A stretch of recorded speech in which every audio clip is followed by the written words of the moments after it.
327 दिन बाद boom boom is back. जी हां, जसप्रीत बुमराह की वापसी कुछ इसी अंदाज में हुई है, जहां उन्होंने भारत को आयरलैंड के खिलाफ पहले T20I में डबलिन में डीएलएस के जरिए 2 रन से जीत दिलाई, लेकिन महफिल लूट गए जसप्रीत बुमराह। लाजवाब शुरुआत हुई जसप्रीत बुमराह की। सबसे पहले तो उनका ये फिगर देखिए, 4 ओवर 2 विकेट 24 रन 6 की इकोनॉमी। लेकिन ये सिर्फ ट्रेलर है। हमने ट्रैकर ऑन रखा था और हर एक गेंद पर नजर रखे हुए थे जसप्रीत बुमराह की। और सबसे पहले जब उन्होंने वापसी की, पहली गेंद जो डाली, यानी पहला ओवर, आपके सामने ग्राफिक्स के जरिए हम दिखाने की कोशिश कर रहे हैं। पहली गेंद चौका उन्होंने जरूर खाया, लेकिन लूजनर कह सकते हैं, लेग स्टंप के बाहर ये गेंद थी। काफी दिनों के बाद वापसी कर रहे हैं तो ये जायज करार दी जा सकती है। पर दूसरी गेंद पर बुमराह का रिटर्न नजर आया। विकेट उन्होंने ली, ऑफ स्टंप के बाहर गेंद 129 की स्पीड से अंदर आई और स्टंप्स बिखेर गई। तीसरी गेंद डॉट करते हैं, चौथी गेंद भी डॉट रहती है, रफ्तार भी बढ़ती है 135 किलोमीटर प्रति घंटा। इसके बाद पांचवी गेंद 131 और वहां पर भी उन्होंने झटकी विकेट, यानी वापसी के बाद पहली ओवर में दूसरी विकेट। छठी गेंद डॉट 132 रही रफ्तार। तो पहला ओवर शानदार, जहां पर डबल विकेट उन्होंने हासिल किया। अब आते हैं दूसरे ओवर की तरफ। दूसरा ओवर भी बड़ा तगड़ा रहा। हालांकि शुरुआत कुछ वैसी हुई, पहली गेंद पर यहां पर भी उन्होंने चौका खाया, लेकिन उसके बाद जबरदस्त वापसी रही। 136 अगर पहली गेंद की स्पीड थी तो दूसरी गेंद की स्पीड 137। इस पर 2 रन आए और अगली 4 गेंदें डॉट रही, लगातार डॉट। और उसमें तीसरी गेंद सबसे तेज 141 किलोमीटर प्रति घंटे की रफ्तार से। तो यानी जिस चीज के लिए बुमराह को जाना जाता है, रफ्तार, वो यहां पर भी नजर आई दूसरे ओवर में उनके। और इंपॉर्टेंट चीज, पहले 12 गेंदों की तरफ अगर आप नजर डालेंगे तो सिर्फ 3 ऐसी गेंद थी जहां पर उनके खिलाफ रन गए और 9 गेंदें डॉट कहें, जिसमें से 2 विकेट भी उन्होंने झटकी। तीसरे ओवर की बात करते हैं। ये 16वां ओवर था जब जसप्रीत बुमराह ने गेंद अपने हाथ में ली और ये तब की बात है जब कैम्फर और मकार्थी की साझेदारी शबाब पर थी।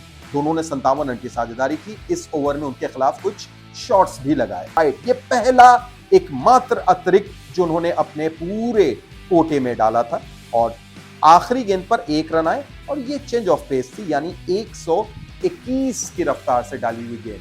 अब उनके आखिरी ओवर की बात करते हैं, जहां पर जसप्रीत बुमराह का वो पुराना वाला वेरिएशन भी नजर आया। धीमी गेंदें उन्होंने डाली, यॉर्कर्स डाली, तेज गेंद डाली। नतीजा क्या हुआ? उस ओवर में जिस वक्त आप देख रहे हैं जी, सब डॉट डॉट नजर आ रहा होगा, सिर्फ एक ही गेंद पर उन्होंने रन दिए, वो भी एक। रफ्तार देख लीजिए, 121, 123, 140, 138 और 136। यानी पूरे तरीके से जसप्रीत बुमराह इज बैक, ये कह सकते थे। ये 4 ओवर देख के 4 ओवरों में उन्होंने 16 डॉट गेंदें भी डाली। यानी आप अब मान सकते हैं कि भारत के लिए अच्छी खबर है। वर्ल्ड कप से पहले जसप्रीत बुमराह का ये फॉर्म, अभी भी 2 मैच बाकी हैं, हो सकता है और हम बेहतर देखें, लेकिन सिर्फ और सिर्फ गेंदबाजी की हम बात नहीं करेंगे। अगर जसप्रीत बुमराह की कप्तानी भी आप देखें तो वहां पर भी वो स्पॉट ऑन नजर आए।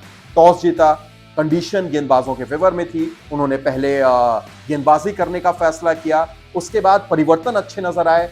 रवि बिश्नोई को आक्रमण पर लगाया, रवि बिश्नोई को विकेट भी मिली। फिर डीआरएस भी हमने देखा कि जब रवि बिश्नोई अपील करते हैं, अंपायर नकारते हैं, तो बिश्नोई आते हैं कप्तान के पास और कहते हैं डीआरएस लीजिए।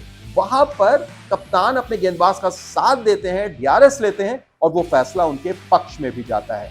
तो अच्छे तरीके से कह सकते हैं कि मैदान पर भी बुमराह नजर आए। हाँ, आप ये जरूर कहेंगे, हो सकता है कुछ आलोचक ये कहें कि क्या जसप्रीत बुमराह उस वक्त आक्रमण पर खुद को लगा सकते थे जब 59 रनों पर 6 विकेट आयरलैंड का गिर गया था 11वें ओवर में ही, तब वो आते और ऑल आउट की तरफ जाते तो शायद 100 के आसपास आयरलैंड को रोका जा सकता था, कह सकते हैं आप। लेकिन शायद जसप्रीत बुमराह की सोच कुछ और रही होगी।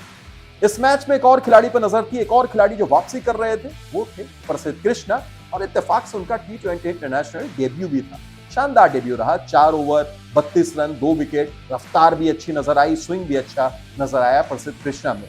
नतीजा ये हुआ था कि आयरलैंड को 139 के टोटल पर सीमित किया भारतीय टीम ने। और अब बारी थी बल्लेबाजों की, जहां पर उम्मीद थी यशस्वी जायसवाल पर, जहां पर निगाहें थी तिलक वर्मा के ऊपर में। और शुरुआत भी यशस्वी जायसवाल ने थोड़ी सी धीमी जरूर की थी, लेकिन उसके बाद गियर बदला, बारिश आने लगी तो शॉट्स भी उन्होंने लगाए, ये जानते हुए बूझते हुए कि डीएलएस के जरिए अगर जीत होती है या डीएलएस का जो आंकड़ा आता है तो वहां पर भारत आगे रहे, और वही हुआ। 2 रन से भारत आगे था। जब बारिश आती है रुकता है खेल।